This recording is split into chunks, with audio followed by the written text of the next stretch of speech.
Bueno, hoy se realizará un simulacro familiar multipeligro a las 8 de la noche, así lo informó el ingeniero Miguel Yamasaki, director de preparación del Instituto Nacional de Defensa Civil. INDECI indicó que el simulacro pondrá en práctica ciertas medidas y acciones de prevención ante la llegada de un terremoto, un sismo de gran magnitud u otros peligros además, ¿no? Bueno, también informó que este simulacro es de tipo familiar porque por las condiciones de bioseguridad del Ministerio de Salud se autorizó solo para este año realizarlo sin salir de casa, que es importante para evitar contagiarse, ¿no? En otras oportunidades, tanto en el trabajo, en la casa, salíamos, nos juntábamos, pero debido pues a la pandemia todavía hay que seguir cuidándonos y es un simulacro especial, no salgamos de casa.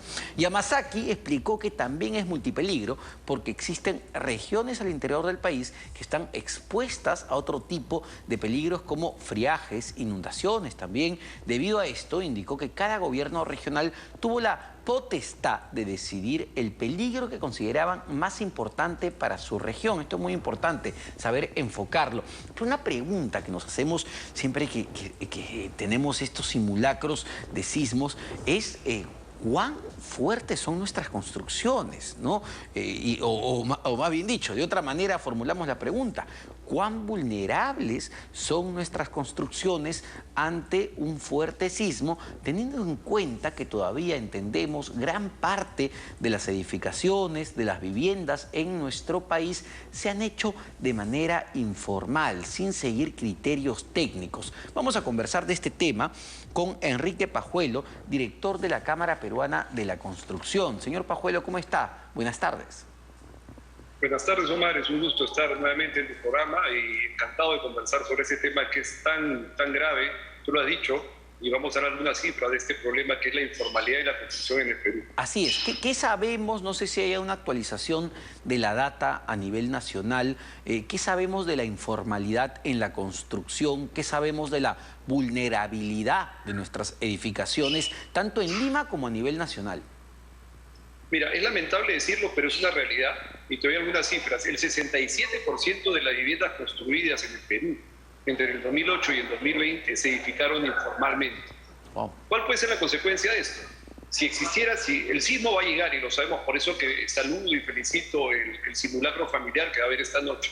Sabemos que va a venir el sismo y nos estamos preparando. Pero cuando este sismo venga, y en el estimado que hemos hecho, en un sismo de 8 grados, en Lima solamente, lo que ocurriría de forma inmediata es que 500.000 viviendas aproximadamente colapsarían o quedarían inutilizadas. ¿Te imaginas 500.000 viviendas en pocos segundos o minutos destruidas o inutilizadas y las personas viviendo dentro, los miles o cientos de miles de muertes que habrían inmediatamente? Hemos vivido el último año el coronavirus, hemos visto que hemos llegado a 200.000 muertos en el año y medio, poco más que tenemos del virus. Este virus que se llama sismo de gran magnitud traería muchas más muertes en solamente segundos para que tengamos la magnitud del problema. Digamos, a ver, para que la gente le quede mucho más claro, a veces es mejor graficarlo.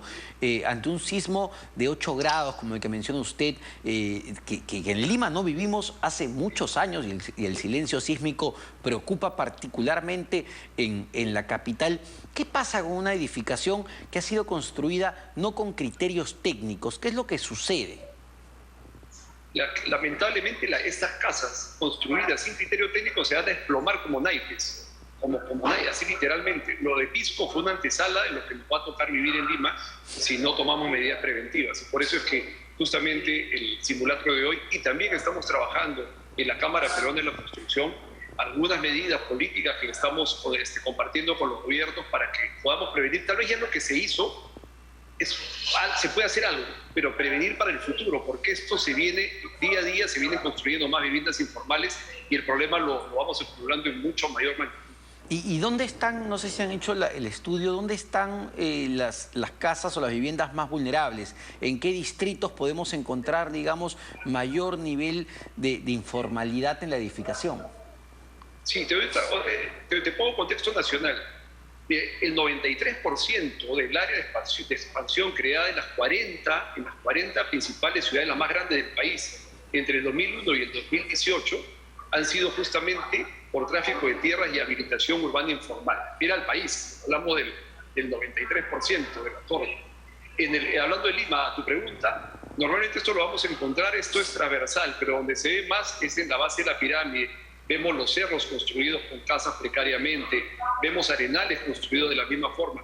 Incluso en las zonas más consolidadas también vemos viviendas construidas sin ningún asesoramiento técnico, sin ningún diseño, sin ninguna supervisión de un profesional. Prácticamente, como mencionó un director antiguamente de la Cámara, son casas pumba. A ver, pero también entendemos que la informalidad en la edificación de viviendas responde a una necesidad, ¿no? Mucha gente, la gran parte de la población en realidad en nuestro país no puede acceder a un crédito hipotecario, necesita un techo y bueno, tratan de buscárselas. ¿Cómo empezamos a cambiar ese problema estructural ya que tenemos como sociedad? No parece muy sencillo. Sí, no es nada sencillo, pero sí hay una solución y la hemos visto. Tenemos un caso de éxito que lo explicaré. Te pongo otro dato más, solamente como costo económico. El poner un servicio de desagüe, de agua y desagüe en un asentamiento informal, ya cuesta 140.000 soles. Esos 140.000 soles de poner en una vivienda el servicio de agua es lo mismo que 2 casas ya de viviendas de techo propio. Mira la envergadura del costo, incluso es caro. O sea, la informalidad encima que mata es cara. Yendo a tu pregunta, ¿por dónde pasa esta solución? Y lo hemos planteado de esta forma. Lo primero viene por el suelo. Tenemos que proteger el suelo del Estado y luego habilitarlo para que constructores formales puedan desarrollar ahí viviendas. Eso primero. Segundo, tenemos que proveer de infraestructura de agua para proyectos especialmente de vivienda social. Acá hablamos a la base de la pirámide de vivienda social. En tercer lugar, agilizar, optimizar los procedimientos administrativos, justamente para combatir esta informalidad. Como bien dices, muchos incurren en estas prácticas porque la necesidad y la tramitología te lleva a esa situación. En cuarto lugar, y ahí viene importante esto tenerlo en cuenta, que yo decía el caso de éxito, es proveer más recursos para subsidios y créditos. Te digo una cifra, en el país necesitamos producir 150.000 viviendas por año, y en el mejor de los años que hemos llegado al pico ha sido 65.000 viviendas. ¿Cómo se genera esta rueda virtuosa? A través de subsidios a la vivienda social. Ahora, ¿hay algo que se pueda hacer, señor Pajuelo, con las viviendas que actualmente han sido construidas de manera informal, sin criterios técnicos? ¿Hay estrategias de reforzamiento de viviendas para poder protegerlas ante un eventual sismo? ¿También debería haber un programa enfocado a eso justamente?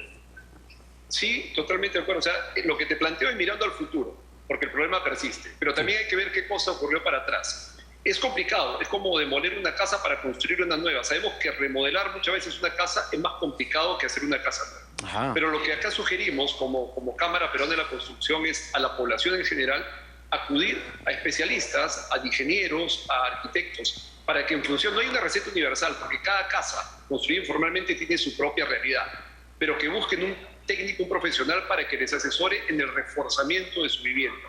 Y también en el sector estatal hay un programa que estuvo justamente dando bonos para esto, para reforzamiento de viviendas, y sería bueno que se siga manteniendo e impulsando, porque como bien dices, el problema no solamente va para adelante, sino para arreglar en algo lo que ya se hizo para atrás.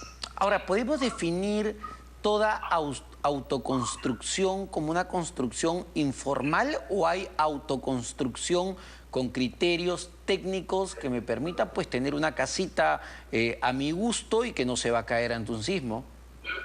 Mira, en principio el término autoconstrucción está mal llamado, formal o informal, porque ni tú ni yo, por más que queramos hacer nuestra casa, la vamos a autoconstruir nosotros, poniendo ladrillo por ladrillo. Así es. Ya está mal empleado. Lo que hay es la vivienda informal y la vivienda formal. Ajá. La vivienda formal puede ser desde construir un edificio de 20 pisos hasta hacer una casa techo propio en un asentamiento humano.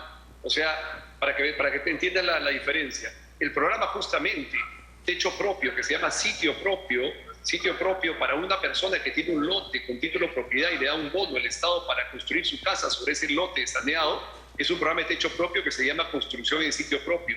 Ha permitido a muchísimas personas que vivían en condiciones precarias, en una casa mal hecha, construir una casa bien hecha a cargo de un ingeniero, una pequeña y mediana empresa constructora que le construyó su casa formalmente. Ese es el ejemplo que te pongo para que no parezca que solamente que la autoconstrucción es formal e informal. Hay vivienda formal y vivienda informal. Pero ¿cuál es la, a ver, en Lima o a nivel nacional, cuál es la principal tendencia de construcción?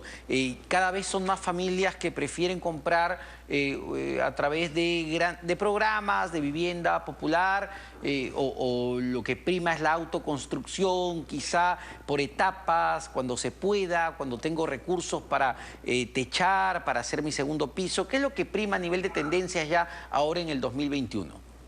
Lo que prima es la autoconstrucción, definitivamente. Llamada las personas que van construyendo su casa ladrillo por ladrillo, bolsa de cemento por bolsa de cemento.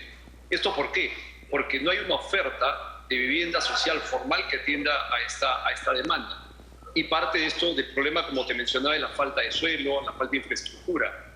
Hay que solucionar ya como Estado esta base de infraestructura y suelo para que los desarrolladores inmobiliarios, que hay muchísimos, desde pequeños, medianos y grandes, construyan masivamente vivienda social, viviendas pequeñas que atiendan justamente a los segmentos más necesitados de la población. Como no lo hay ahora, lo que prima, respondiendo a tu pregunta, es la autoconstrucción informal. ¿Y es caro? Es decir, a ver, si me pongo a evaluar entre los dos enfoques, ¿no? Comprarle quizá a una promotora, ya una casita construida, o hacer mi segundo piso.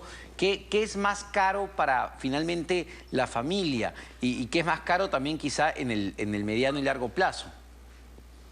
Mira, ahí en esa pregunta, más como esta vivienda que se autoconstruye o se construye formalmente, se hace de forma progresiva, normalmente la vas a hacer en muchos años. ¿Ya? Entonces uno dice, no, gasto poquito mes a mes, pero en la foto total te va a salir más caro. O sea, siempre vas a tener más eficiencia en hacer una vivienda en un tiempo determinado, con estándares de calidad determinados, y principalmente yo también evaluaría en el tema de cuál es más caro. No hay cosa más cara que la seguridad, nuestra propia seguridad. Eso es invaluable. O sea, perder una vida humana no tiene valor comparable. Entonces, hacerlo formalmente siempre va a ser mucho más económico, porque cuida tu inversión y principalmente cuida tu vida. Perfecto, señor Pajuelo, muchísimas gracias. Enrique Pajuelo, director de la Cámara Peruana de la Construcción.